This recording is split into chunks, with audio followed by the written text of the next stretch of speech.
framing's nice and clean, all the ceiling's nice and clean. Everything is nice, true, plumb, square, so we know we've got some good contractors in here, which is why we selected them to start with. These are going to be our egress windows, as per the plans from our designer. Again, this is kind of an interesting area right here. We're going to have a kitchen pantry type nook that sits off the main kitchen that will sit right here. So kind of nice, just a quick update on this project.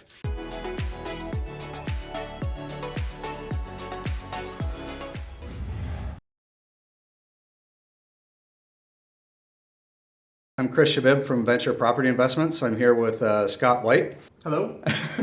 He's one of our Durham real estate experts and the agent who helped us acquire this investment property. So we're going to take you through this property, some of the things that we like about it. We are just about to acquire this one. It's one of our latest conversions. So we're going to take you through it. Some of the things that we look for, we talk about 5 main check boxes that we want to take care of on any given investment property, and this one satisfies all 5 of those. So we'll walk you through this and talk about some of the key points.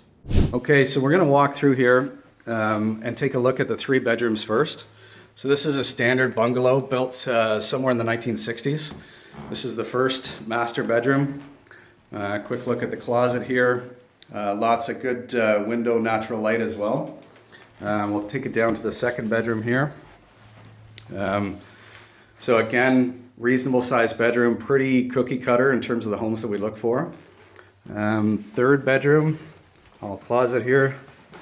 Third bedroom, this one is just a hair smaller, but still a good size. Again, great windows in this one, so once converted, it'll be a great living space up here.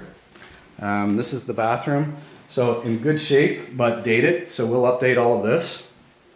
And now we'll take you through back out here to the living room. So a good sized living room. Again, everything's in good shape. This house was really well taken care of, but it is a little bit dated.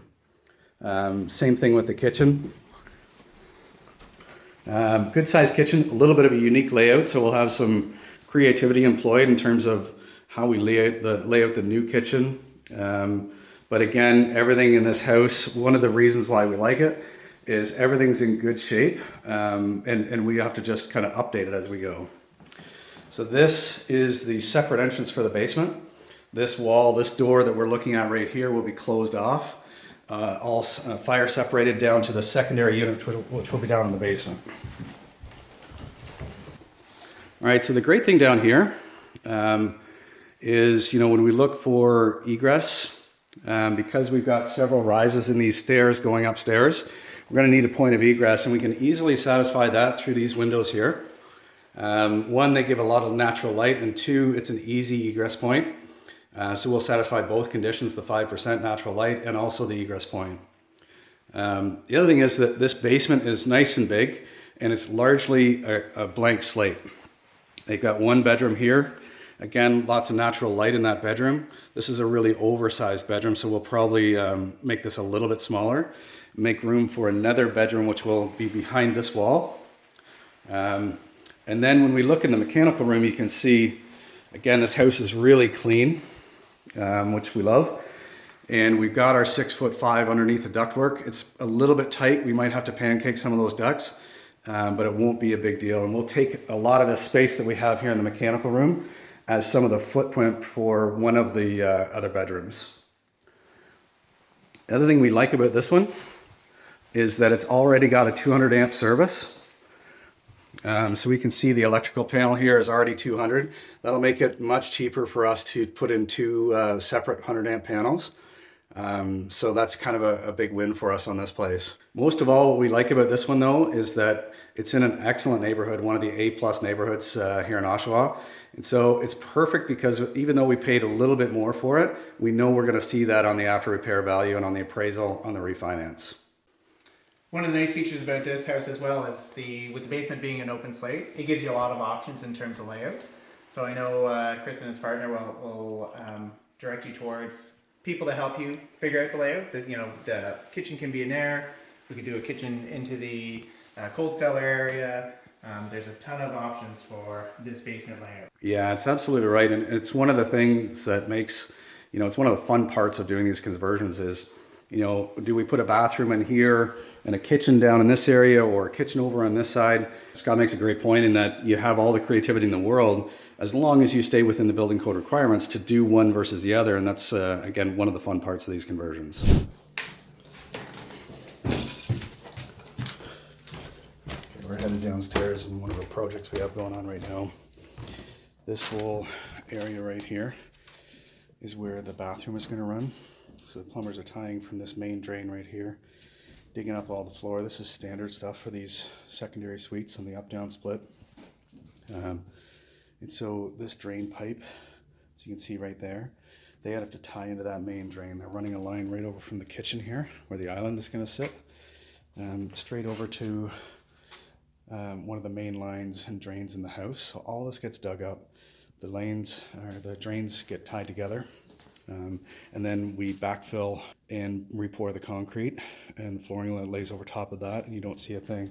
So they had choices here. They could tie into this drain line for that bathroom that sits over there, combined with this floor drain that they're going to move, relocate to a better place, and then this island. Or they could have tied into the main drain that sits right there in the floor. Either one could have worked. But given that the bathroom is located over there, it makes more sense. So this is the project as it sits right now. Framing's come together well. Nice clean job site, as you can see, other than the floor being ripped up, of course. Framing's nice and clean. All the ceiling's nice and clean. Everything is nice, true, plumb, square. So we know we've got some good contractors in here, which is why we selected them to start with. These are going to be our egress windows, as per the plans from our designer. Again, this is kind of an interesting area right here. We're going to have a kitchen pantry type nook that sits off the main kitchen that will sit right here. So kind of nice, just a quick update on this project. This is one of these up-down splits. Again, a quick update on our project here in Oshawa. This is the side entrance right here. And this is the staircase that leads down, right down into the downstairs. And so this, we talk about this all the time on the tours. Taking out this staircase, flattening this floor. So this floor will extend right through. There'll be a wall put up right around this opening, straight up. And so this wall will no longer have jut out 2 feet, but rather it'll run straight through. They'll close in this floor right here. And this will be extra space added back into the kitchen. And so this is a perfect standard side entrance, and splitting the units right here. This will all be fire separated with a 30-minute build. Okay, that's it for this update. Thanks for watching. After years of training, consulting, and strategizing with investors, one thing becomes very, very clear, and that is there's a one-to-one correlation between clarity and focus and results. For investors who have clarity and focus, their results are not only faster, but they're better. And for those who don't have clarity and focus, they struggle. They struggle to produce results. They struggle to make steps toward what they're trying to achieve, because what they're trying to achieve isn't crystal clear for them. If you don't have that clarity and focus today, reach out. We can help. We have the tools and the systems to be able to flesh out those goals, flesh out that clarity of market and strategy, and the approach to get you from point A to point B faster in the most expedited path possible. And where we don't have the tools, we have developed strategic partnerships with people that we're happy to introduce you to help gain clarity and focus. That is the #1 linchpin that we see with investors. And thank you for watching. Some people have reached out in appreciation of the content and asked how they can support. There's a very simple mechanism to be able to do that. If you would like, share this video, subscribe to the YouTube channel. These are all things that help us propagate our content, help get our content out to more investors, and we would be hugely appreciative of that. Thanks again for watching.